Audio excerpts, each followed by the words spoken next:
ყველაზე ხშირი მაინც აი შენი პრაქტიკიდან გამომდინარე ხა ხელა გამოცდილება გაქვს, მაინც აი რა ტიპის დამწრობებია ყველაზე ხშირად?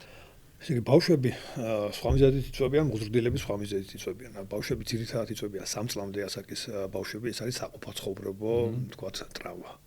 აქვე მინდა ვთქვა, რომ თითოეულ ოჯახში ყველაზე სახიფათო ადგილი არის სამზარეულო. კი ბატონო.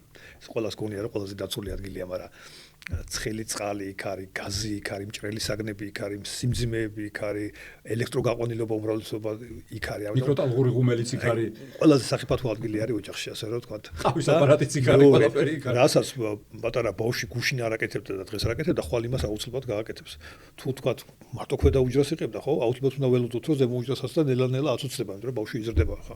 ხო, რა თქმა უნდა. 3 წლამდე დამწრობების ძალიან ხშირი მიზეზია ცხელი წყალი, საჭმლის ნახარში, ჩაი, ყავა და ასე შემდეგ. კლასიკური შემთხვევა ჭოჭენით მიდიან, ელექტრომაღუდარას ჩამოკაჩავენ და ბევრი არ არის საჭირო, დაახლოებით 100 მლ ცხელი წყალი 2 წლამდე ბავშვისთვის საკმარისია, რომ რეანიმაციის გაყოფილებაში აღმოჩნდეს, ხო? მოზრდილებს უკვე სხვა მიზეზები აქვთ.